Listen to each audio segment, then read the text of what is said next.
Today we're going to be looking at the parabolic indicator, or the SAR, which stands for stop and reverse.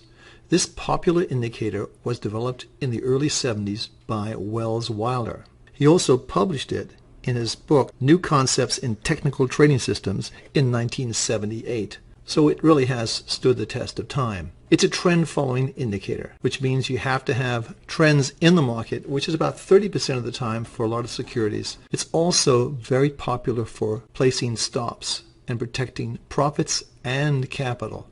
I'm going to show you how to do that in today's video. So let's get looking at the charts and at the SAR indicator. What we're looking at on the screen is a simple candlestick chart, a daily candlestick chart of a major stock. Now this could be any stock. The first thing we have to do is to put on the chart our SAR. And notice I said on the chart because this is an overlay on price action.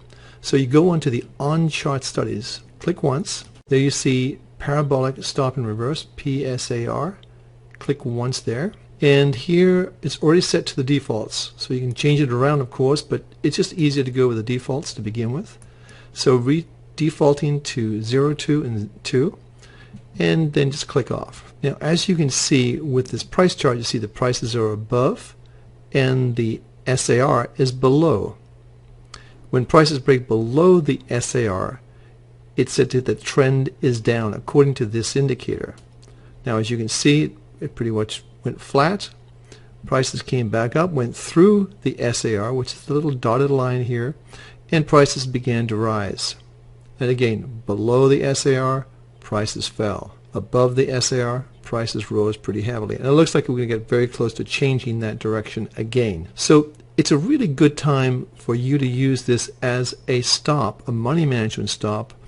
And if you move the stop there, you can see just above it shows you the PSAR 90.44. That's the area that you'd put your stop at. So you put a stop in to sell out of your position at 90.44 should the market get there. And of course it did trend lower. Conversely, on the upside, when you get to this point, you can see the PSAR as 90.99. The next day it touched that point and the upward trend began in earnest. So that's how you use the PSAR. The chart we're looking at on the screen is a monthly candlestick long-term chart. The SAR, the parabolic SAR, is a great example of how you can spot long-term trends using this indicator on long-term charts. And trends tend to persist in most markets for quite a while. So let's see how the SAR does on this chart. First of all, we have to put it on the chart itself. So go up to on chart studies, click once, go down to parabolic stop and reverse PSAR. We're just going to leave it at the default settings, 0.02 and 0.2. You can also read about the indicator right here. So there we have it, already defaulted settings, and you can see we had a massive move up here and then an equally big move on the downside.